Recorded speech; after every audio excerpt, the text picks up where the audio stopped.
നമസ്തേ. ബ്രില്യൻറ്റിൻ്റെ foundation പ്രോഗ്രാമുകൾ എനിക്ക് തോന്നുന്നു 6, 7, 8, 9, 10 ക്ലാസ്സിൽ പഠിച്ചുകൊണ്ടിരിക്കുന്ന ആ വിദ്യാർത്ഥികൾക്കും അവരുടെ പേരൻസിനുമാണ് നമ്മൾ ഫൗണ്ടേഷൻ പ്രോഗ്രാമിൻ്റെ സാധ്യതകളെക്കുറിച്ചും എങ്ങനെയാണ് ഈ പ്രോഗ്രാം നടക്കുന്നതെന്നുള്ളതിനെക്കുറിച്ചൊക്കെ വിശദമായിട്ട് പറഞ്ഞു തരാനായിട്ടാണ് ഇന്ന് ഏറ്റവും സീനിയർ മെമ്പേഴ്സായിട്ടുള്ള ഡോക്ടർ വെങ്കടേഷൻ സാറും അതുപോലെ തന്നെ പ്രദീപ് സാറും നമ്മളോട് ജോയിൻ ചെയ്യുന്നത്. നമസ്കാരം. സാറ്, ഫൗണ്ടേഷൻ പ്രോഗ്രാം നമുക്ക് ആ പേര് പോലെ തന്നെ യഥാർത്ഥത്തിൽ നമുക്കറിയാം നമ്മുടെ ഏറ്റവും പ്രീമിയർ ഇൻസ്റ്റിറ്റ്യൂട്ടുകൾ ഇന്ത്യയിലെ ഏത് പ്രൊഫഷണൽ മേഖല, അപ്പോൾ എഞ്ചിനീയറിംഗ്, മെഡിക്കൽ എന്നുള്ളതിനൊക്കെ അപ്പുറത്ത് ഏറ്റവും നല്ലൊരു പഠനം എല്ലാ രക്ഷകർത്താക്കളുടെയും ആഗ്രഹം അതുതന്നെയാണ്. നമ്മുടെ വിദ്യാർത്ഥികളെ, നമ്മുടെ കുട്ടികളെ ഏറ്റവും നല്ലൊരു സ്ഥാപനത്തിൽ നന്നായി പഠിപ്പിക്കുക എന്നുള്ളത് തന്നെയാണ്. അതിന് ഏറ്റവും നല്ലൊരു ഫൗണ്ടേഷൻ ആവശ്യവുമാണ്. അതുതന്നെയാണോ ഈ പ്രോഗ്രാമിൻ്റെ ഉദ്ദേശവും? പിന്നെ definitely sir you are absolutely correct. എന്താണെന്നറിയാം, വിത്തൗട്ട് ഫൗണ്ടേഷൻ നമുക്ക് അഫോർഡ് ചെയ്യാൻ പറ്റില്ല. എന്നറിയാം, ഇത്തവണ ഇപ്പോൾ ഫ്യൂച്ചറിൽ അല്ലെങ്കിൽ പ്രസൻറ്റ് കണ്ടീഷൻ അറിയാം, കോമ്പറ്റേറ്റീവ് വേൾഡാണ്. തീർച്ചയായും ഭയങ്കര കോമ്പറ്റീവ് അറിയാം. ഇപ്പോൾ ഫോർ എക്സാമ്പിൾ സാറിനെല്ലാം നമുക്കെല്ലാം അറിയാം, നീറ്റിന് ഒരു 20 lakhs കുട്ടികൾ എഴുതുന്നുണ്ട് ഫോർ 1 lakh സീറ്റിന് അല്ലേ. Competition is only to 20. അപ്പോൾ കോമ്പറ്റീഷൻ ടൈറ്റ് ആവുന്നതോറും നമ്മളും നമ്മുടെ സ്റ്റുഡൻസും നമുക്ക് അതനുസരിച്ച് മോൾഡ് ചെയ്യണം. അപ്പോൾ മോൾഡ് എന്നറിയാം, ഈ ലാസ്റ്റ് മിനിറ്റ് അറിയാം. ഇവിടെ പലയിടത്തിലും കേരളത്തിൽ ഞാൻ കാണുന്നത് 10th വന്നു കഴിഞ്ഞിട്ടായിരിക്കും മെഡിക്കൽ പോകണോ എഞ്ചിനീയറിംഗ് പോകണോ പറ്റി അവർ ആലോചിക്കുന്നത്. പണ്ടൊക്കെ 12ാം ക്ലാസ് കഴിഞ്ഞിട്ടായിരുന്നു ഇനി എവിടെ ചേരണം എന്നുള്ളത്. ഇപ്പം എനിക്ക് കുറച്ച് മാറ്റങ്ങൾ നമുക്ക് വരുത്താനായിട്ട് സാധിച്ചിട്ടുണ്ട്. ഞാൻ എൻ്റെ പയ്യനെ തന്നെ 2012 7th പുള്ളി ഫൗണ്ടേഷൻ, അന്ന് ബ്രില്യൻറ്റിൽ ആദ്യമായിട്ട് ഫൗണ്ടേഷൻ കോഴ്സ് ജോയിൻ ചെയ്തതാണ്. അപ്പോൾ ഞാൻ ആലോചിച്ചത് വേണോ, ഇതാ നീഡ്ഫുൾ ആണോ. അപ്പോൾ പയ്യനോട് ചോദിച്ചു, പയ്യൻ പറഞ്ഞു ഓക്കെ ഞാൻ ചേരാം. ചേർന്ന് കഴിഞ്ഞിട്ടായിരിക്കും അതിൻ്റെ നമുക്ക് മെച്ചം കിട്ടുന്നത്. അന്ന് പുള്ളി ആ സ്ക്രീനിങ് ടെസ്റ്റിൽ തന്നെ ടോപ്പറായി. അപ്പോൾ ഞാൻ നോക്കിയപ്പോൾ ജസ്റ്റ് ആ പയ്യൻ ഒരു ലെവലുണ്ട്. അപ്പോൾ ഇനി എന്ത് ലെവൽ കൂട്ടാനാണ്. അപ്പോൾ വൈഫെല്ലാം പറഞ്ഞു നോക്കാം, അങ്ങനെ ആ ബ്രില്യൻറ്റിൽ ഒരു ഫൗണ്ടേഷൻ ചേർന്നപ്പോഴായിരിക്കും നമുക്ക് തോന്നുന്നത് സ്കൂൾ ലെവൽ ഒന്നും അല്ല, നമുക്ക് ഇനിയും പഠിക്കാനുണ്ട്, കുട്ടികൾ ഇനിയും പഠിക്കാനുണ്ട്. അപ്പോൾ കുട്ടിക്ക് ആ ഒരു ഫൗണ്ടേഷൻ പറയാം എക്സ്ട്രാ ഒരു കോൺസെപ്റ്റ് വൈസ് പഠിപ്പിക്കുന്നതാണല്ലോ. ഫൗണ്ടേഷൻ ചേർന്നെന്ന് പറഞ്ഞാൽ സ്കൂളിൽ ബുദ്ധിമുട്ടായിട്ട് തോന്നുന്നു? ഒരിക്കലുമല്ല. ഇവിടെ ഈ ഫൗണ്ടേഷൻ കോഴ്സ് സ്ട്രോങ് ആകും തോറും സ്കൂളിൽ ഈസി ആയിക്കൊണ്ടിരിക്കുകയാണ്. പുള്ളിക്ക് ഒരിക്കലും സ്കൂളിൽ ആ ഒരു 2nd പൊസിഷനോ 3rd പൊസിഷനോ ഒന്നുമല്ലോ. ഉള്ളിൽ ക്ലാസ് ടോപ്പർ അല്ലെങ്കിൽ സ്കൂൾ ടോപ്പർ അങ്ങനെയായിരുന്നു പോയിക്കൊണ്ടിരുന്നത്. അതിന് മാക്സിമം സപ്പോർട്ട് കിട്ടിയത് ഫൗണ്ടേഷൻ കോഴ്സ് ഒരു കോൺട്രിബ്യൂഷൻ ഡെഫിനറ്റ്ലി നടത്തിയിട്ടുണ്ട്. അതൊരിക്കലും നമുക്കത് കാണാതെ പോകാൻ പറ്റില്ല. ശരിയാണ്. നമുക്ക് ഈ സ്കൂൾ പഠനം നടത്തിക്കൊണ്ടിരിക്കുമ്പോൾ തന്നെ പ്രദീപ് സാർ ചോദിച്ച പോലെ ഇപ്പം CBSE സിലബസ് ഉണ്ട്, ISC സിലബസ് ഉണ്ട്, സ്റ്റേറ്റ് സിലബസിൽ പഠിച്ച കുട്ടികളുണ്ട്. ഇവരെയെല്ലാം ഉൾക്കൊള്ളിച്ചുകൊണ്ടുള്ള ഒരു കരിക്കുലം തന്നെയാണോ ബ്രില്യൻറ്റിൻ്റെ ഫൗണ്ടേഷൻ പ്രോഗ്രാം എന്ന് പറയുന്നത്? ശരിക്കും പറഞ്ഞാൽ നമ്മളിപ്പം 3 സിലബസ് സ്കൂളിൽ പഠിച്ചെന്ന് പറഞ്ഞാൽ പോലും ഇവർക്ക് എല്ലാവർക്കും പറ്റുന്ന രീതിയിലൊരു സ്പെഷ്യലായിട്ടുള്ള ഒരു സിലബസിനെ ബേസ് ചെയ്താണ് നമ്മുടെ ക്ലാസ്സുകൾ മുന്നോട്ട് പോവുക.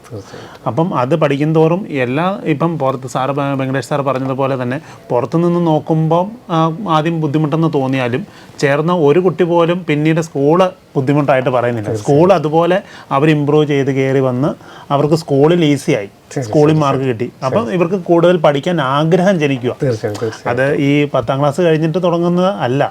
ഇവർ 6ാം ക്ലാസ് തൊട്ട് പഠിച്ചിങ്ങനെ നമുക്കൊരു ഇൻസ്പിറേഷൻ എന്ന് പറയുന്നത് ശരിക്കും പറഞ്ഞാൽ ചെറുപ്പത്തിലാണ് ആഗ്രഹിക്കാൻ, ശരിക്കും പറഞ്ഞാൽ എല്ലാ കാര്യങ്ങളും സ്വപ്നം കാണാൻ പഠിക്കുന്നത്. ഇപ്പം നമ്മുടെ വീട്ടിലുള്ള കൊച്ചു പിള്ളേരാണെങ്കിലും അവർ വലുതാകുമ്പോൾ ഇന്ന ആളാകും എന്നൊരു ആഗ്രഹം. പക്ഷേ ഒരു 11, 12 കഴിയുമ്പം അങ്ങനെ പറയുന്നൊരു ലെവലിലല്ല കുട്ടികൾ നിൽക്കുന്നത്. അതെപ്പോഴും കൊച്ചു കുട്ടികളിലായിരിക്കും ഇത്. അവർ സയൻസ് ഇഷ്ടപ്പെട്ട് പഠിക്കുന്നു. ഇപ്പം നമുക്ക് ചന്ദ്രയാൻ 3 പോയി. ചന്ദ്രയാൻ 3 പോകുമ്പോൾ അവരുടെ കുട്ടികളുടെ മനസ്സിൽ അവർക്കൊരു സയന്റിസ്റ്റ് ആവണം. അപ്പൊ അതുപോലത്തെ പ്രിപ്പറേഷൻ തന്നെ ISR എത്ര കൊല്ലം മുമ്പ് അല്ലാതെ പെട്ടെന്നൊരു പ്രിപ്പറേഷൻ ആണ് നമുക്ക് വേണ്ടത്. 1 fine morning ഇതൊന്നും ചെയ്യാൻ പറ്റില്ല. ഇതൊരു 10 years, 15 years, 20 years ബാക്കിൽ നമ്മൾ നോക്കണം. എത്ര പേരുടെ കോൺട്രിബ്യൂഷൻ ആണ്. അതുപോലെയാണ് നമുക്ക് സ്കൂൾ കോമ്പറ്റീഷൻ ആണെങ്കിൽ ശരി, നമുക്ക് yearly preparation is A must. അത് എല്ലാവരും അങ്ങനെയാണ്. ഇപ്പോൾ നോർത്ത് ഇന്ത്യൻ സ്റ്റുഡൻസ് എല്ലാം ഓൾ ഇന്ത്യ ലെവലിൽ, അഡ്വാൻസ് ലെവലിൽ ഫസ്റ്റ് റാങ്ക് എടുക്കുന്നത് അവരെല്ലാം definitely they have started foundation course. അതിൽ നമുക്ക് പല ടോപ്പേഴ്സിൻ്റെ ഇൻ്റർവ്യൂ ഞാൻ വായിച്ചിട്ടുണ്ട്.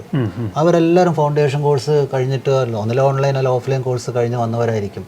അല്ലെങ്കിൽ ഫ്രഷ് ആയിട്ട് ഒരു ഫൈൻ മോർണിംഗ് 10th വന്നിട്ട് എനിക്ക് മെഡിക്കൽ അല്ലെങ്കിൽ എഞ്ചിനീയറിംഗ്, മെഡിക്കലും എഞ്ചിനീയറിംഗും അല്ല, ഏത് ഫീൽഡിൽ പോകണമെങ്കിലും എന്നാ വന്നാലും ഒരു കുട്ടി എന്ന് പറയുന്ന ആള് അയാൾ 6ൽ പഠിക്കണം, 7ൽ പഠിക്കണം, 8ൽ പഠിക്കണം, 10ാം ക്ലാസ്, ഏതൊക്കെ അല്ല നമ്മുടെ എല്ലാവരുടെയും ജീവിതത്തിൽ അതും ഉണ്ട്. അത് ഏത് ഫീൽഡിൽ പോകുന്നതിനും ഉണ്ട്. അപ്പം നോർമലി അവർക്ക് വളരെ ഈസി ആയിട്ട് ആഘോഷിച്ച് പഠിക്കാൻ പറ്റുന്നതാണ് ഈ ഫൗണ്ടേഷൻ എന്ന് പറയുന്നത്. തീർച്ചയായിട്ടും നമുക്കറിയാം ഇപ്പം കുട്ടികളുടെ പഠനം എന്ന് പറയുമ്പോൾ തന്നെ ഏറെ വിമർശനങ്ങളും ഇതിനോടൊപ്പം തന്നെ ഉണ്ട്.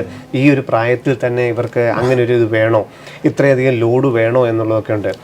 ലോഡ് കൊടുക്കുന്നില്ല, ആ സ്കൂളിലുള്ള സിലബസ് തന്നെയാണ് ഇവിടെയും പഠിക്കുന്നത്. അതാണ് തിരിച്ചറിയുന്നത്. അത് തന്നെയാണ് പഠിപ്പിക്കുന്നത്. ഇവിടെ അതിൻ്റെ കൂടെ എന്ത് കൺസെപ്റ്റ് വൈസ് ക്ലാരിറ്റി വരുത്തും, ഓരോ തിയറിക്കും ക്ലാരിറ്റി വരുത്തും. കൺസെപ്റ്റ് എന്ന് പറയുന്നത് ബേസിക് പറഞ്ഞ തിയറി. സ്കൂളിൽ പഠിക്കുമ്പോഴാണ് ഇവർ ഫ്രീ ആയിട്ട് നിൽക്കുന്നത്, ഇവർക്ക് ചിന്തിക്കാനുള്ള സമയം കൂടുതൽ കിട്ടുന്നത്. അപ്പം അതിനുള്ള കാര്യം ഇവർ അന്വേഷിക്കും, അപ്പം നമ്മൾ കാര്യങ്ങൾ പറഞ്ഞു കൊടുക്കും. അപ്പം കൂടുതലായിട്ട് അവർ സയൻസിലോട്ടും എടുക്കും, മാത്സിലോട്ടും സബ്ജക്റ്റോട് ഒരു അഫെക്ഷനായിട്ട് വരും, അഫെക്ഷൻ ആവും. തീർച്ചയായിട്ടും പറയാ പല ടീച്ചേഴ്സും യു ലവ് ദ സബ്ജക്റ്റ് എന്നല്ല പറയുന്നത്. എൻ്റെ പയ്യൻ പണ്ട് വേറൊരു ടീച്ചർ എൻ്റെ പയ്യനെ കുറിച്ച് പറയുന്നത്, he is not studying mathematics, Ram is attacking mathematics. തീർച്ചയായിട്ടും ആ ഒരു ഇത് വന്നത്, ആ ഒരു ഇൻട്രസ്റ്റ് ആ ഫൗണ്ടേഷനിൽ കൂടിയാണ് വന്നത്. നിറയെ സബ്ജക്റ്റ് ഇൻട്രസ്റ്റ്, നമുക്ക് കൂടുതൽ പഠിക്കുന്നതോറും ആണല്ലോ നമുക്ക് ഇൻട്രസ്റ്റ് വരുന്നത്. ആദ്യം ടഫായിരിക്കുമില്ലെന്ന് ഞാൻ പറയുന്നില്ല. ഫൗണ്ടേഷൻ കോഴ്സ് കുറച്ച് സ്കൂളുമായിട്ട് കമ്പയർ ചെയ്യുമ്പോൾ കുറച്ച് tough, but once you entered the class and attended the class, it is very easy to absorb. തീർച്ചയായിട്ടും അത് പ്രൂവൺ ആണ്.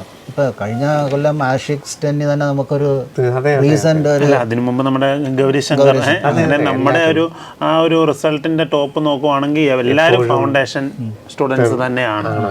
നമുക്ക് ഇപ്പം മുമ്പ് സാറ് പറഞ്ഞതുപോലെ തന്നെ ഇപ്പം സ്കൂളിൽ പഠിച്ചുകൊണ്ടിരിക്കുമ്പോൾ ഒരു കംഫർട്ട് സോണാണ്. നമ്മൾ ആ സ്കൂളിൻ്റെ ചുറ്റുവട്ടം മാത്രമേ അറിയുന്നുള്ളൂ, അവിടെ എല്ലാവരും ടോപ്പേഴ്സും ആയിരിക്കാം. പക്ഷേ ഇത് കഴിഞ്ഞിട്ട് ഈ 12ാം ക്ലാസ് കഴിഞ്ഞിട്ട് ഒരു കോമ്പറ്റീഷൻ ഫീൽഡിലോട്ട് വരുമ്പോഴാണ് യഥാർത്ഥത്തിൽ നമ്മൾ എത്രത്തോളം ഇനി മുൻപോട്ട് പോകാനുണ്ടെന്ന് അറിയുന്നത്. അതിന് എത്രത്തോളം സഹായകമാണ് ഫൗണ്ടേഷൻ പ്രോഗ്രാം. അതായത് എക്സാം പ്രിപ്പറേഷൻ, ഒബ്ജക്റ്റീവ് ടൈപ്പ് എക്സാമിനേഷന് നമ്മൾ ഏതൊക്കെ രീതിയിലാണ്, അതായത് നമുക്കിപ്പം ക്ലാസ് വരുന്നു, ഇപ്പം ക്ലാസ് തീരുന്നു, ഓരോ ചാപ്റ്റർ നമ്മൾ ക്ലാസ് എടുത്ത് തീരുന്നു, അതിനുശേഷം നമ്മൾ എക്സാമിലേക്ക് പോകുന്നു. എല്ലാ പ്രോഗ്രാമിനും ഒബ്ജക്റ്റീവ് ടൈപ്പ് എക്സാമിനേഷനും കൂടെ തന്നെ. അപ്പോൾ ഓരോ ചാപ്റ്ററിനും നമ്മൾ ഒബ്ജക്റ്റീവ് എക്സാം നടത്തി അതിൻ്റെ റിസൾട്ട്, ഇതിപ്പം ഓഫ്ലൈൻ നമുക്കറിയാലോ, ഓഫ്ലൈൻ നമുക്ക് കോഴിക്കോടുണ്ട്, തൃശ്ശൂരുണ്ട്, എറണാകുളം ഉണ്ട്, ദെൻ പാല, കോട്ടയം, ദെൻ ചങ്ങനാശ്ശേരി, കൊല്ലം, ട്രിവാൻഡ്രം, അതായത് കേരളത്തിലെ എല്ലാ ജില്ലയിലും നമുക്ക് മിക്കവാറും നമ്മുടെ സെന്ററുകളുണ്ട്. കുട്ടികൾക്ക് അവധി സമയത്ത് നമ്മുടെ ക്ലാസ്സുകൾ വന്ന് അറ്റൻഡ് ചെയ്യാൻ പറ്റും. അപ്പോൾ ഒരു പരീക്ഷ നമ്മളിപ്പോൾ നടക്കുവാണെങ്കിൽ അത് സെൻട്രലൈസ്ഡ് റാങ്ക്, അതായത് കോഴിക്കോട് നടക്കുന്ന പരീക്ഷയും ട്രിവാൻഡ്രത്ത് നടക്കുന്ന പരീക്ഷയും ഒരേ സമയത്ത് നടക്കുന്നു, ഒരുമിച്ച് റാങ്ക് ലിസ്റ്റ് വരുന്നു. കുട്ടി എവിടെയാണ് നിൽക്കുന്നത് നമുക്കൊരു ഐഡിയ, യഥാർത്ഥ പൊസിഷൻ. മറ്റേ നമ്മളൊരു സ്കൂളിൽ പഠിക്കുമ്പോൾ എന്താ, അവിടെയുള്ള ശിവൻ സാർ പറഞ്ഞ 40 പേരിൽ അവരുടെ പൊസിഷനാണ്. ഇതെന്ന് പറഞ്ഞാൽ അവരുടെ ഏജിലുള്ളവരുടെ കുട്ടിയുടെ യഥാർത്ഥ പൊസിഷൻ നമ്മളെ തിരിച്ചറിയുന്നു, നമ്മളെ ഇവാലുവേറ്റ് ചെയ്യുന്നു. പ്രൂവൺ സാർ, എൻ്റെ പയ്യൻ അവസാനം ക്രീം എക്സാമിനേഷൻ്റെ പ്രീവിയസ് വീക്ക് ബ്രില്യൻറ്റിലെ ഡയറക്ടർ വിളിച്ച് പറയുന്നു, your son will get minimum single digit rank. അവർ അത്ര അക്സസ് ചെയ്ത് കഴിഞ്ഞു, സിംഗിൾ ഡിജിറ്റ് റാങ്ക്. പറയാം അവൻ്റെ ആ മോക്ക് ടെസ്റ്റ് പെർഫോമൻസ്, ലാസ്റ്റ് 2 ഇയേഴ്സിൻ്റെ പെർഫോമൻസ്. അപ്പോൾ നമുക്കൊരു പ്രീവിയസ്ലി അക്സസബിൾ ടെസ്റ്റ് എന്ന് പറയാം. ഫൗണ്ടേഷനിൽ കൂടി ഇയാൾ എവിടെ നിൽക്കുന്നു, where he stands, is there any weakness, strength and weakness അനാലിസിസിനെ പറ്റും ഇത്. ഈ കുട്ടിക്ക് എവിടെയാണ് സ്ട്രെങ്ത്, മാത്സിൽ വീക്ക് ആണെങ്കിൽ അത് നമുക്ക് ഫോക്കസ് ചെയ്യാം, അതിന് നമുക്ക് സപ്പോർട്ട് കൊടുക്കണം. അപ്പോൾ ആ ഒരു identification of strength and weakness of the particular student, അത് നമുക്ക് ചെയ്യാൻ പറ്റും ആ ഫൗണ്ടേഷൻ അറ്റൻഡ് ചെയ്യാൻ. ശരിക്കും പറഞ്ഞാൽ നമ്മളിപ്പോൾ ഒരു എഞ്ചിനീയറിംഗ് ഫീൽഡ്, മെഡിക്കൽ ഫീൽഡ്, അല്ലെങ്കിൽ ഡോക്ടർ, അല്ലെങ്കിൽ എഞ്ചിനീയർ, ക്ലാസ് കഴിഞ്ഞ് ഏതൊരു മേഖലയിലോട്ട് പോകണമെങ്കിലും ഇപ്പോൾ ഒരു പ്രവേശന പരീക്ഷ മാത്രമേ പോകാൻ സാധിക്കൂ. സയന്റിസ്റ്റ് അല്ലെങ്കിൽ നമുക്കൊരു എന്താ പറയുന്നത്, നമുക്കൊരു IAS കാരനാണ്, എല്ലായിടത്തും മത്സരമാണ്. അപ്പോൾ അത് ശരിക്കും പറഞ്ഞാൽ ഈ ഇങ്ങനത്തെ ചെറിയ ചെറിയ ഫൗണ്ടേഷൻ കയറി വരുന്നതോറും കുട്ടികൾക്ക് അതിന്റെ അവരെ തിരിച്ചറിഞ്ഞു വരുന്നു, അത്രേ ഞാൻ പറയുള്ളൂ. അവർ പരസ്പരം അതുകൊണ്ട് വേറൊന്നും എക്സാം ഫിയർ ആൻഡ് ഫീവർ എന്നുണ്ട്. കുട്ടികൾക്ക് ചിലപ്പോൾ തലേദിവസം ഫീവർ വരും, ഫിയർ ഉണ്ട്. ഇതെല്ലാം ഈ ഫൗണ്ടേഷൻ കൂടി സാറ് പറഞ്ഞ പോലെ കുറേ മോക്ക് ടെസ്റ്റും കുറേ മോഡൽ ടെസ്റ്റും, ആ സമയത്ത് അവർക്ക് പേടിയുണ്ടാവുകയില്ല. ഏത് എക്സാമിനേഷൻ എഴുതാൻ പോലും അവർക്കൊരു കോൺഫിഡൻസ്, ഇറ്റ് ബിൽഡ്സ് കോൺഫിഡൻസ് ആണ്, സെൽഫ് കോൺഫിഡൻസ്. ആൻഡ് ഫാമിലിക്കും നമുക്ക് ഈ കുട്ടി ചെയ്യാൻ പറ്റും, പേരൻസിന് നമുക്ക് അതൊരു കോൺഫിഡൻസ്. ഈ കുട്ടിയുടെ ആ പെർഫോമൻസ് സാറ് പറഞ്ഞ പോലെ അനലൈസ് ചെയ്യുകയല്ലേ ത്രൂ ഔട്ട് കേരള, അല്ലെങ്കിൽ through comparative with all the students അല്ലേ. തീർച്ചയായിട്ടും. അപ്പോൾ നമുക്കൊരു ഐഡൻറ്റിഫിക്കേഷൻ കിട്ടും, ഇയാൾ എവിടെയാണ് നിൽക്കുന്നത്, ഇയാൾക്ക് എന്താ കൊടുക്കേണ്ടത്, മാത്സിലാണോ വീക്ക് അല്ലെങ്കിൽ സയൻസിലാണോ പുറകിൽ, അതിൽ നമുക്ക് കുറച്ചുകൂടി കോൺസെൻട്രേറ്റ് ചെയ്യാം. കഴിഞ്ഞ ദിവസം ഒരു പേരനെ ഞങ്ങളിവിടെ കണ്ടു, BSNL ജോലിക്കാരിയാണ്. അപ്പം കുട്ടി കരാട്ട ബ്ലാക്ക് ബെൽറ്റ് ആണ്. നമ്മുടെ ചാനലിൽ വീഡിയോ ഒക്കെ കിടപ്പുണ്ട്.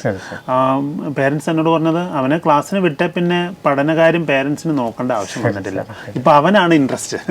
അവൻ്റെ നിർബന്ധം കൊണ്ട് അവൻ മറ്റേ കരാട്ട ക്ലാസ്സിനും പോകുന്നുണ്ട്, ഫൗണ്ടേഷനും വരുന്നുണ്ട്, ക്ലാസ് കാണുന്നുണ്ട്, ടോപ്പാണ്, സ്കൂളിലും ടോപ്പായി. തീർച്ചയായിട്ടും അത് തന്നെയാണ്. കാരണം ഒന്ന്, നമ്മളുടെ കുട്ടികളുടെ സ്ട്രെങ്ത് ആൻഡ് വീക്ക്നെസ്, സബ്ജക്റ്റിൽ ഏത് സബ്ജക്റ്റിലാണ് എക്സ്പെർട്ട്, ഇതിനുശേഷം അത് ഏത് മേഖലയിലോട്ട് കൈകാര്യം ചെയ്യണം, ഇങ്ങനെയുള്ളതെല്ലാം ആ പേരൻറ്റിന് സെൽഫ് ആക്സസ് ചെയ്യാനായിട്ട് തീർച്ചയായിട്ടും സാധിക്കും. നമുക്ക് ആ കുട്ടിയെ അസസ്മെന്റ് എവാലുവേറ്റ് ചെയ്യാം, ഇയാൾ എവിടെയാണ് നിൽക്കുന്നത്, തീർച്ചയായിട്ടും അതനുസരിച്ചുള്ള നമുക്ക് ഇൻപുട്ട് കൊടുക്കാം, സപ്പോർട്ട് കൊടുക്കാം. തീർച്ചയായും അത് സബ്ജക്റ്റ് വൈസ് ആണെങ്കിൽ ശരി, കോമ്പറ്റേറ്റീവ്. ഇപ്പോൾ സപ്പോസ് സാറ് പറഞ്ഞ പോലെ ഈ മോക്ക് ടെസ്റ്റ് എഴുതുമ്പോൾ ഏറ്റവും ഇമ്പോർട്ടൻറ്റ് ടൈം മാനേജ്മെൻ്റ് ആണ്. തീർച്ചയായിട്ടും ടൈം മാനേജ്മെന്റ് വളരെ ഈ ഫ്യൂച്ചറിൽ കോമ്പറ്റേറ്റീവ് എക്സാമിനേഷൻ ടൈം മാനേജ്മെന്റ് ആണല്ലോ. കാരണം നമ്മുടെ ഇവിടെ റിപ്പീറ്റ് ചെയ്യാൻ വരുന്ന 80% കുട്ടികളും അവരുടെ പഠിക്കാത്തതിൻ്റെ സബ്ജക്റ്റ് അറിയാത്തതിൻ്റെ പേരിലല്ല, ടൈം മാനേജ്മെന്റ് നല്ല മാർക്കുള്ളവരാ. അതെ, 95-96% കുട്ടികൾ പറയുന്നത് എനിക്ക് നീറ്റിന് അല്ലെങ്കിൽ ജെഇക്ക് ആ ടൈം ഒന്ന് പഠിക്കാൻ സാധിച്ചിരുന്നെങ്കിൽ എന്നാണ് പറയുന്നത്. അത് നേരത്തെ ഒന്ന് നോക്കുമായിരുന്നെങ്കിൽ എത്രത്തോളം ആണെങ്കിൽ 120 ക്വസ്റ്റ്യൻ 150 മിനിറ്റ്, ആ ഒരു ടൈം മാനേജ്മെന്റ് ഒരു വലിയൊരു ഇൻഫ്ലുവൻസ് ആണ്. തീർച്ചയായിട്ടും. അപ്പോൾ അതെല്ലാം ഈ പ്രാക്ടീസ് ആൻഡ് എക്സ്പീരിയൻസ് കൂടി നമുക്ക് അത് മോൾഡ് ചെയ്തെടുക്കാൻ പറ്റുള്ളൂ. കുട്ടിക്കും അതനുസരിച്ചുള്ള പ്രാക്ടീസ് കിട്ടുകയാണെങ്കിൽ അവർക്ക് ആ confidence level definitely it goes up. ബ്രില്യൻറ്റിൻ്റെ ഫൗണ്ടേഷൻ പ്രോഗ്രാം പറയുകയാണെങ്കിൽ ഇപ്പം 6ാം ക്ലാസ് മുതൽ 10ാം ക്ലാസ് വരെ പഠിക്കുന്ന കുട്ടികൾക്കുണ്ടെന്ന് നമ്മൾ പറഞ്ഞു.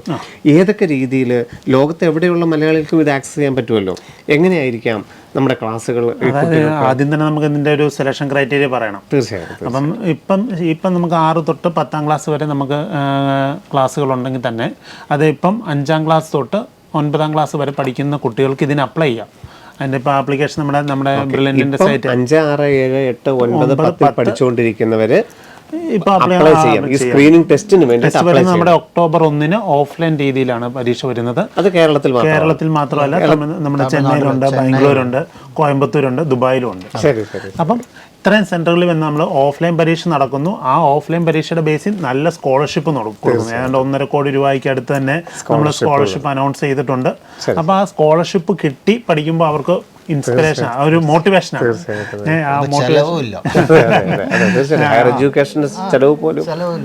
നമുക്ക് ഇങ്ങോട്ട് കെട്ടി പഠിക്കാനുള്ള അവസരം കിട്ടുവാണ്. അപ്പം അത് സ്റ്റഡി മെറ്റീരിയൽ ഉണ്ട്. വലിയ ഫീസ് എന്ന് പറയുന്നത് ഇല്ല, കാരണം ഈ സ്കോളർഷിപ്പ് കിട്ടി കഴിയുമ്പോൾ ഫീസ് ഇല്ലാതെ തന്നെ നമുക്ക് പഠിക്കാനും പറ്റും. അപ്പം അത് ഈ സെന്ററിൽ എത്താൻ പറ്റാത്തവർക്ക് ഈ സ്ക്രീനിംഗ് ടെസ്റ്റ് എങ്ങനെയാണ് അറ്റൻഡ് ചെയ്യാൻ? നമുക്ക് ഓൺലൈൻ ടെസ്റ്റ് ഉണ്ട്. അതായത് ഇപ്പോൾ ഈ സെൻറ്ററുകളിൽ വരാൻ പറ്റാത്തവർക്ക് വേണ്ടി, അതായത് നമ്മുടെ ഓഫ്ലൈൻ സെൻറ്ററുകൾ നമ്മൾ എക്സാം സെൻറ്റർ പറഞ്ഞിട്ടുണ്ട്, അവിടെ എത്താൻ പറ്റാത്തവർക്ക് വേണ്ടി നമ്മൾ ഓൺലൈൻ ടെസ്റ്റ്, അത് ഒക്ടോബർ 2-നാണ് നടക്കുന്നത്. അത് ലോകത്ത് എവിടെ ഇരുന്ന് വേണമെങ്കിലും പരീക്ഷ എഴുതാൻ പറ്റും. ഈ 2 പരീക്ഷ എഴുതിയാലും നമ്മുടെ ക്ലാസ്സുകൾ എന്ന് പറയുന്നത് ഒരേ ടെക്സ്റ്റ് ബുക്കിനെ ബേസ് ചെയ്ത് തന്നെയാണ് ക്ലാസ്. നമ്മുടെ ക്ലാസ്സുകളും അതുപോലെ തന്നെ ഓഫ്ലൈൻ രീതിയിലും ഓൺലൈൻ രീതിയിലും പരമാവധി നമുക്ക് നമ്മുടെ സെൻറ്ററുകൾ ഞാൻ മുമ്പേ പറഞ്ഞ പോലെ കോഴിക്കോടുണ്ട്, തൃശ്ശൂരുണ്ട്, എറണാകുളം ഉണ്ട്, പിന്നെ നമുക്ക് കോട്ടയം, പാലായുണ്ട്, ദെൻ ചങ്ങനാശ്ശേരി, കൊല്ലം, ട്രിവാൻഡ്രം. ഇത്രയും സെൻറ്ററുകളാണ് നമുക്ക് ഓഫ്ലൈൻ സെൻറ്ററുകൾ, ക്ലാസ് റൂം സെൻറ്ററുകൾ. അത് നമുക്ക് വെക്കേഷൻ സമയത്താണ് ക്ലാസ് സ്റ്റാർട്ട് ചെയ്യുന്നത്. ഏപ്രിൽ മാസമാണ് ക്ലാസ്. സ്ക്രീനിംഗ് ടെസ്റ്റ് നമ്മളിപ്പോൾ ഒക്ടോബർ നടത്തിയാലും ക്ലാസ്സുകൾ ആരംഭിക്കുന്നത് അടുത്ത ഏപ്രിൽ മാസം മുതലാണ്. അപ്പം ഇവർ സ്കൂളിൽ തുടങ്ങിയിട്ടില്ല. അപ്പം സ്കൂൾ തുടങ്ങുന്നതിന് മുമ്പ് നമ്മുടെ ക്ലാസ്സുകൾ ആരംഭിക്കും. അപ്പം നമ്മൾ സ്കൂളിൽ പോകുന്ന മുമ്പിൽ ഇവൻ പഠിച്ചു തുടങ്ങുവാണ്. അപ്പം ഈവൻ ജൂൺ മാസം ചെല്ലുമ്പോൾ തന്നെ ഇവൻ അങ്ങ് ടോപ്പിക് വൈസ് മുന്നിലായി. പിന്നെ അപ്പം അവർക്ക് വളരെ ഈസി ആയി. പിന്നെ അവർ മുന്നോട്ട് പോകുന്തോറും എല്ലാം അഡ്വാൻസ് ആയിട്ട് കാര്യങ്ങൾ ചെയ്ത് തീർത്ത് മുന്നോട്ട് പോകുന്നു. അങ്ങനെ വരുമ്പം ഇവരുടെ ജീവിതത്തിൽ വരുന്ന പല ഇപ്പോൾ സ്കൂൾ കാലഘട്ടത്തിൽ പല കോമ്പറ്റേറ്റീവ് എക്സാമുകളുണ്ട്. ഇപ്പോൾ ഒളിമ്പ്യാഡുകളുണ്ട്, അങ്ങനെ പല സ്കൂൾ എക്സാമുകൾ കാര്യങ്ങളെല്ലാം വരുന്നുണ്ട്. അതിലെല്ലാം നല്ല പെർഫോമൻസ് കാഴ്ചവെക്കാൻ പറ്റും. കാരണം നമുക്കൊരു കോമ്പറ്റേറ്റീവ് എക്സാം എന്ന് പറയുമ്പോൾ അവിടെ സിലബസ് തരും. നോർമലി സിലബസ് ഉണ്ടാവും. പക്ഷേ സിലബസിനകത്ത് ഒരു 30-40% എല്ലാവർക്കും ചെയ്യാൻ പറ്റുന്ന രീതിയിലുള്ള ക്വസ്റ്റ്യൻ ഉണ്ടാവും. പിന്നെ ബാക്കി ബാക്കി ഒരു 30% എന്ന് പറഞ്ഞാൽ ആവറേജ് കുറച്ചുകൂടെ അഡ്വാൻസ് ആയിട്ടുള്ള ക്വസ്റ്റ്യൻ പറയുന്നത് ഈ ഫൗണ്ടേഷൻ കോഴ്സ് കൊണ്ട് കോമ്പറ്റേറ്റീവ് എക്സാമിനേഷൻ എസ്പെഷ്യലി ഒളിമ്പിയാഡ്സ് എല്ലാം ഈസിലി ആണ്. കുറെ ഒളിമ്പിയനാണ്. അപ്പൊ അതെല്ലാം ഈ ഫൗണ്ടേഷന്റെ ആ ഒരു സപ്പോർട്ട് ഉണ്ടായിരുന്നു, അത് യാതൊരു സംശയം വേണ്ട. അപ്പം നമുക്ക് ഈ കോമ്പറ്റേറ്റീവ് എക്സാമിൽ വരുന്ന സാറ് പറഞ്ഞ പോലെ തന്നെ ഏറ്റവും ടഫ് ആയിട്ടുള്ള ക്വസ്റ്റ്യൻ ഈസിലി ചെയ്യാൻ പറ്റും. ഇപ്പം സ്കൂളിൽ ടീച്ചർമാർ ഹോംവർക്ക് കൊടുക്കുന്നു, ആരുടെയും ഹെൽപ്പില്ലാതെ ഇവർക്ക് ഹോംവർക്ക് തനിയെ ചെയ്യാൻ പറ്റും. ഇതൊക്കെ നമുക്ക് കിട്ടുന്നത് പിള്ളേരുടെ കയ്യിൽ നിന്ന് കിട്ടുന്ന ആ ഫീഡ്ബാക്കാണ് ഞാൻ പറയുന്നത്. പല പേരൻസും ഞാൻ കാണുന്നത് ഇപ്പോൾ ഞങ്ങളുടെ ഏരിയയിലെല്ലാം ഈ സബ്ജക്റ്റ് വൈസ് ട്യൂഷൻ പോകുന്നുണ്ട്. അത് എനിക്ക് തോന്നുന്നു ആ ടൈം കൺസ്യൂമിങ് ആണ്, വലിയൊരു ഫോക്കസ്ഡ് ആയിരിക്കില്ല. ഇത് ഒരു കോമ്പറ്റേറ്റീവ് വേൾഡിൽ പോകുമ്പോൾ ആ പർട്ടിക്കുലർ ടീച്ചർ ആ കുട്ടിക്ക് എടുക്കുന്നു, ഡൗട്ട് ക്ലിയറിങ് എല്ലാം ചെയ്യുന്നുണ്ട്. ഇവിടെ ഒരു കോമ്പറ്റേറ്റീവ് മെൻറ്റാലിറ്റി, കോമ്പറ്റേറ്റീവ് അറ്റ്മോസ്ഫിയറിൽ പോയാൽ ആ കുട്ടി വേറൊരു ലെവലായിരിക്കും. കാരണം ആ ഒരു കമ്മ്യൂണിറ്റിയിലാണ് നിൽക്കുന്നത്. ഒരു കൺസെപ്റ്റ് കിട്ടിക്കഴിഞ്ഞിട്ട് അത് എങ്ങനെ എവിടെ അപ്ലൈ ചെയ്യണം, എവിടെ അപ്ലൈ ചെയ്യണമെന്ന് മനസ്സിലാക്കിയെടുക്കണം. അവിടെയാണ് ഒരു കുട്ടിയുടെ വിജയം. അവിടെയാണ് എനിക്ക് കോമ്പറ്റേറ്റീവ് എക്സാമിനേഷൻ അല്ല, അപ്ലിക്കേഷൻ ഓഫ് കൺസെപ്റ്റ് ആണ്. സാറ് പറഞ്ഞ പോലെ കൺസെപ്റ്റ് ആദ്യം മനസ്സിലാക്കണം, ദെൻ അപ്ലിക്കേഷൻ ഓഫ് കൺസെപ്റ്റ് ആണ്. കാരണം വിദേശ രാജ്യങ്ങൾ എത്രയോ നാളുകൾക്ക് മുമ്പ് ഇൻട്രൊഡ്യൂസ് ചെയ്ത് കഴിഞ്ഞ കാര്യങ്ങൾ നമുക്ക് തീർച്ചയായിട്ടും നമ്മുടെ IAS ഇപ്പൊ bank coaching clerk recruitment officer എല്ലാത്തിനും കോച്ചിങ് പ്രിപ്പറേഷൻ വേണം. ഇയർലി സ്റ്റേജ് പ്രിപ്പറേഷൻ അത് മസ്റ്റായി വരികയാണ്. നിറയെ കോമ്പറ്റീഷൻ ആയതുകൊണ്ടാണ് എല്ലാവരും. അതിപ്പോൾ നമുക്ക് ഒരു ക്രിക്കറ്റ് എടുക്കുകയാണെങ്കിലും അവരൊരു കോച്ചിങ് നടത്തിയിട്ടാണ് വേൾഡ് കപ്പിന് പോകുന്നത്, അത്രേ ഉള്ളൂ. ഇതിന്റെ കരിക്കുലം എന്ന് പറയുന്നത് ഈ ഏപ്രിൽ മാസം മുതൽ അടുത്ത ജനുവരി വരെ, ഒരു ജനുവരി ഫെബ്രുവരി മാസത്തോട് കൂടി തീരും. അപ്പം നോർമലി നമുക്ക് അക്കാഡമിക് ഇയർ തീരുന്നത്, ആനുവൽ എക്സാം വരുന്നത് നമ്മുടെ മാർച്ച് മാസത്തിലായിരിക്കും. അപ്പോൾ സ്കൂളിലും ഇവർക്ക് നല്ല പെർഫോമൻസ് അത്ര ബാധിക്കാത്ത രീതിയിൽ തന്നെയായിരിക്കും. ബോർഡ് എക്സാമിനേഷൻ 100% മേടിക്കാം. പ്രൂവൺ പേരന്റാണ് ഞാൻ പറയുന്നത്. അതുകൊണ്ട് അപ്പൊ എല്ലാവർക്കും ഉള്ളൊരു പേര് ഇതായിരിക്കും. കാരണം എപ്പോഴും നമുക്ക് മലയാളികൾക്ക് അറിയാമല്ലോ, ബോർഡ് എക്സാമിന്റെ മാർക്ക് എന്ന് പറയുന്നത് നമുക്ക് തീർച്ചയായിട്ടും അതിന്റെ പ്രാധാന്യം നമ്മൾ എപ്പോഴും കൊടുക്കുന്നു. ബോർഡ് എക്സാമിനേഷൻ ഇത് സ്കൂളിൽ വളരെ സിമ്പിൾ ആകും. ഇവിടെ ഫൗണ്ടേഷൻ സ്കൂളിന്റെ കൂടെ കവർ ചെയ്യുന്ന ഔട്ട്സൈഡ് ഏരിയയും കവർ ചെയ്യുന്നുണ്ട്. തീർച്ചയായിട്ടും. അപ്പോൾ automatically school syllabus will be very easy. അതിനോട് അവന്റെ എക്സ്ട്രാ കരിക്കുലർ ആക്ടിവിറ്റിയും ചെയ്യാം. അതാണ് ഞാൻ മുമ്പേ പറഞ്ഞ പയ്യന്റെ കാര്യം. അവൻ 6ാം ക്ലാസ്സിൽ പയ്യനാണ്. അവിടെ ഞാൻ ഇന്ന ഫൗണ്ടേഷൻ കോഴ്സിന് വരുന്നത് കൊണ്ട് എൻ്റെ ഒരു കാര്യം മാറ്റി വെക്കണമെന്ന് ഇല്ല, ഒരിക്കലും ഇല്ല. കാരണം പിള്ളേർ എൻജോയ് ചെയ്ത് പഠിക്കുക. അതിന് നമ്മുടെ പേരൻസ് അതിനുള്ള ഇപ്പോൾ കിട്ടുന്ന എല്ലാ സാഹചര്യങ്ങളും പരമാവധി യൂസ് ചെയ്യുക. അവിടെയാണ് വിജയം. അപ്പം നമുക്കിപ്പോൾ നമ്മൾ പറഞ്ഞു കഴിഞ്ഞതാണെങ്കിലും ഈ ഫൗണ്ടേഷൻ ക്ലാസ്സുകളിലൊന്നും ആ കുട്ടിയുടെ കരിയർ മനസ്സിലാക്കുന്ന രീതിയിലുള്ള ഒരു എഡ്യൂക്കേഷൻ നമ്മൾ കൊടുക്കുന്നുണ്ടോ? ഇല്ല സാർ, ഞാൻ പറയട്ടെ, ഈ ഫൗണ്ടേഷൻ കോഴ്സ് നമ്മൾ ജോയിൻ ചെയ്ത് പഠിക്കുന്ന കുട്ടിയെ നമുക്ക് 10ാം ക്ലാസ്സിൽ വരുമ്പോൾ ഇയാൾക്ക് എവിടെയാണ് പറ്റുന്നത്, ഒരു ഐഡൻറ്റിഫിക്കേഷൻ ഓഫ് ഫ്യൂച്ചറിൽ ഇയാൾ എവിടെ പോകണം, മെഡിക്കലിൽ പോകണോ, അല്ലെങ്കിൽ എഞ്ചിനീയറിംഗ് പോകണോ, അല്ലെങ്കിൽ മാത്സ് പറ്റില്ല, അല്ലെങ്കിൽ നമുക്ക് എക്കണോമിക്സ് ഫ്യൂച്ചർ പറ്റില്ല. അപ്പം അതും നമുക്കൊരു അനാലിസിസ് കിട്ടും. ഈ പയ്യൻ എവിടെയാണ് പറ്റിയ ആള്, എവിടെ ഫിക്സ് ചെയ്യാൻ പറ്റും, അതിനുള്ള സോഴ്സ് ഐഡന്റിഫിക്കേഷൻ അല്ലേ. പിന്നെ തീർച്ചയായും ചില കുട്ടികൾ മാത്സ് 10th വരുമ്പോൾ മാത്സ് വീക്ക് ആവും. അപ്പോൾ ഓട്ടോമാറ്റിക്കലി അയാളെ നമുക്കൊരു ഐഡന്റിഫൈ പേഴ്സണൽ എവാലുവേഷൻ ചെയ്യാനും പറ്റും. അതായത് നമുക്ക് അതുപോലെ തന്നെ നമുക്ക് എല്ലാവർക്കും ക്ലാസ് മെൻറ്റേഴ്സ് ഉണ്ട്. ഇതുപോലെ ഈ ടീച്ചർമാർ നമുക്ക് ഇത്രയും ഒരു 30-40 പേർക്കെന്നുള്ള രീതിയിൽ നമുക്കൊരു ടീച്ചറുണ്ട്. അത് കൂടാതെ ഒരു ഓൺലൈനിലും ഉണ്ട്, ഓഫ്ലൈനിലുണ്ട്. അതായത് ഓരോ മെന്ററും ക്ലാസ് മെന്റർ. അപ്പോൾ ആ ക്ലാസ് മെന്ററിന്റെ സപ്പോർട്ട് എന്ന് പറഞ്ഞാൽ കുട്ടികളെ അതൊക്കെ വളരെ വലിയൊരു ഇൻഫ്ലുവൻസ് തന്നെയാണ് കുട്ടികൾക്ക് വരുത്തുന്നത്. ശരിക്കും ഇതിന്റെ പ്രിന്റഡ് മെറ്റീരിയലുകളും എല്ലാ മെറ്റീരിയലും ഓഫ്ലൈൻ ആണെങ്കിലും ഓൺലൈൻ ആണെങ്കിലും എല്ലാം നമുക്കിപ്പോൾ ഓൺലൈൻ ആണെങ്കിൽ നമ്മൾ ഇന്ത്യൻ പോസ്റ്റ് ഓഫീസ് വഴി നമ്മൾ അവരുടെ തരുന്ന അഡ്രസ്സിൽ അയച്ചു കൊടുക്കുന്നു. ഓഫ്ലൈൻ ആണെങ്കിൽ നമ്മൾ ക്ലാസ് റൂമിൽ കൊടുക്കുന്നു. അപ്പോൾ രണ്ടും ഒരുപോലെ തന്നെയാണ്. പക്ഷെ ഞാൻ പറയുന്നു, ഓഫ്ലൈനിൽ എത്താൻ പറ്റുന്ന കുട്ടികൾ ഓഫ്ലൈനിൽ വരിക. കാരണം അവർക്ക് പറ്റുന്ന രീതിയിലുള്ള ക്ലാസ്സുകൾ അവരുടെ വെക്കേഷൻ സമയത്ത് ഫിസിക്കൽ ക്ലാസ് ആയിരിക്കും കുറച്ചുകൂടി നല്ലത്. പറയാം ആ ഒരു സ്പോട്ടിൽ തന്നെ സംശയം വേണമെങ്കിൽ പ്രൊഫസറോട് ചോദിക്കാം. അല്ലെങ്കിൽ ആ പീരീഡ് കഴിഞ്ഞ് കഴിഞ്ഞാൽ ജസ്റ്റ് സാർ എനിക്കൊരു ഡൗട്ട് അത് ക്ലിയർ ചെയ്യാം. അല്ലെങ്കിൽ ത്രൂ ക്ലാസ് ടീച്ചർ സാർ പറഞ്ഞ പോലെ മെന്റർ വഴി ഡൗട്ട് ക്ലിയർ ചെയ്യാം. അപ്പോൾ പിന്നെ കുട്ടികളുമായിട്ട് ഇന്ററാക്ട് ചെയ്യാം. പല സ്കൂളുകളിലും പല സിലബസിലും ഒക്കെ പല കുട്ടികളായിട്ട് വരുന്നത്, പല റേഞ്ചുള്ള കുട്ടികളായിരിക്കും വരുന്നത്. അത് പല സ്കൂളിൽ നിന്ന് വരുന്നത് എല്ലാവരും ടോപ്പേഴ്സ് തന്നെ ആയിരിക്കും. ആ ഒരു ടോപ്പേഴ്സിന്റെ ഗ്രൂപ്പ് ഇരിക്കുമ്പോൾ നമ്മൾ തന്നെ വർക്ക് ചെയ്യും. നമ്മൾ ഓട്ടോമാറ്റിക്കലി നമുക്ക് ടോപ്പർ ആകാനുള്ള ആ ഒരു ആഗ്രഹം ഇൻട്രസ്റ്റ് കൂടും. അപ്പോൾ എപ്പോഴും ഒരു ഫിസിക്കൽ ക്ലാസ് അറ്റൻഡ് ചെയ്യുന്നതാണ് ഞാൻ പ്രിഫർ ചെയ്യുന്നത്. തീർച്ചയായിട്ടും അറിയാം, അത് പല കുട്ടികളായിട്ട് ഇൻട്രാക്ട് ചെയ്യാം, പല സാർ പറഞ്ഞ പോലെ പല സോഷ്യൽ ഫീൽഡിൽ നിന്ന് വരുന്ന ആൾക്കാരുമായിട്ട് ഇൻട്രാക്ട് ചെയ്യാം.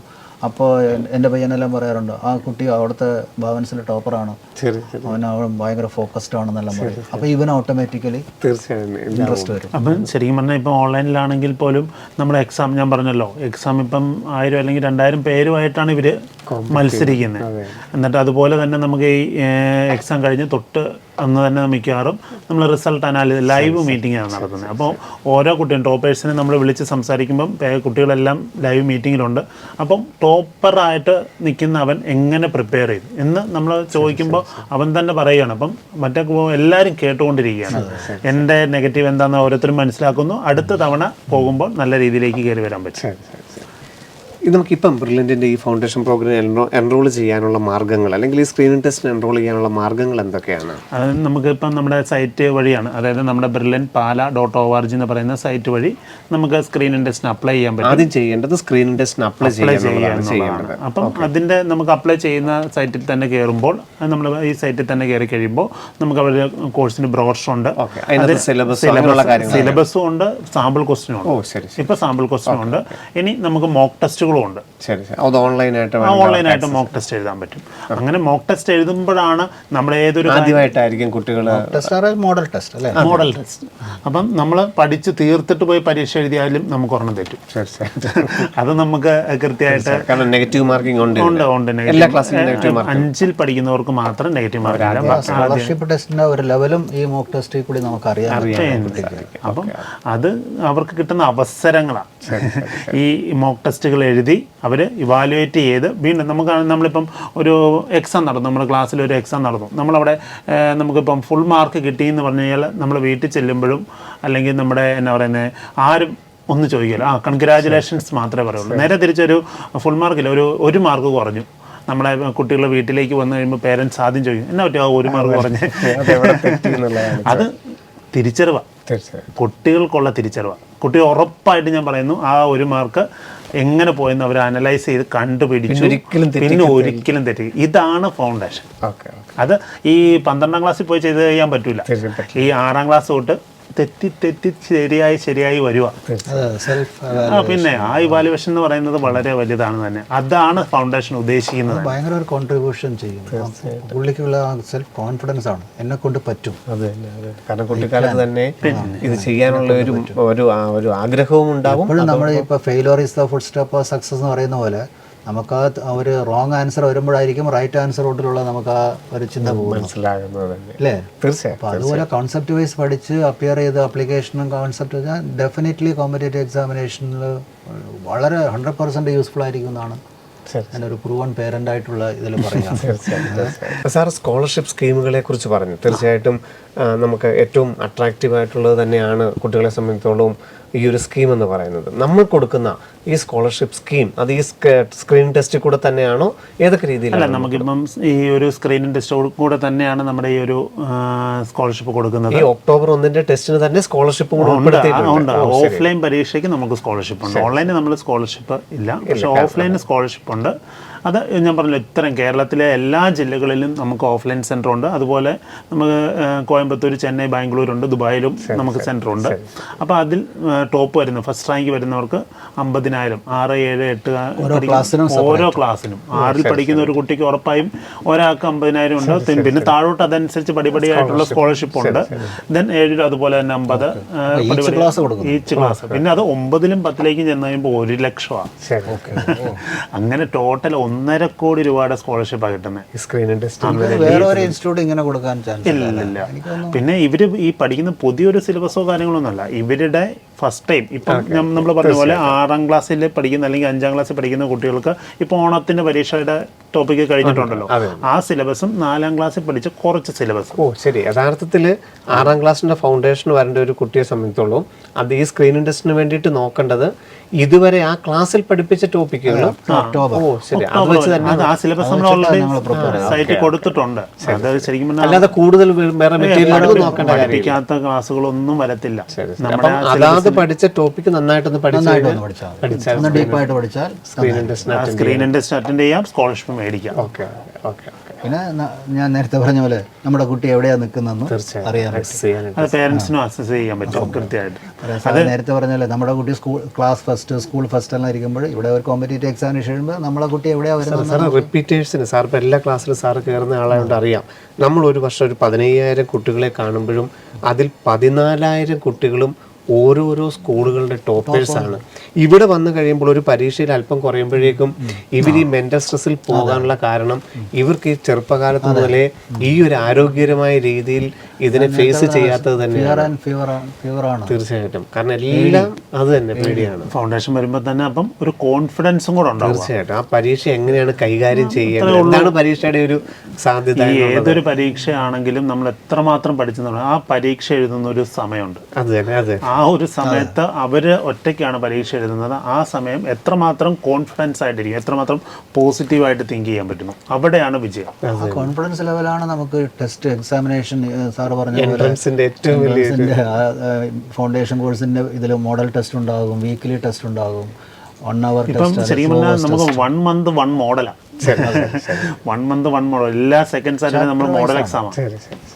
അത് ഏതാണ്ട് ഒരു 2 hours ഡ്യൂറേഷനുള്ള മോഡൽ എക്സാം തന്നെയാണ്. അതിന് ക്യാഷ് അവാർഡും ഉണ്ട്. ആ മോഡൽ എക്സാമിനും ക്യാഷ് അവാർഡും ഉണ്ട്. തീർച്ചയായിട്ടും. കാരണം നമുക്കറിയാം ഓരോ വർഷവും ഏറ്റവും പ്രധാനപ്പെട്ട നാഷണൽ ലെവലുള്ള എൻട്രൻസുകളെല്ലാം വരുമ്പോൾ മുൻപൊക്കെ മലയാളികൾ പിന്നിലാണ് എന്ന് പറഞ്ഞുള്ള ഒരു കമന്റ് എപ്പോഴും കേൾക്കണം. അതാ പറഞ്ഞത്. ഇപ്പോൾ അതെല്ലാം മാറിയത് ഒരു പക്ഷേ നമുക്ക് നേരത്തെ തന്നെ ഇങ്ങനെ മുൻകൂട്ടി കണ്ട്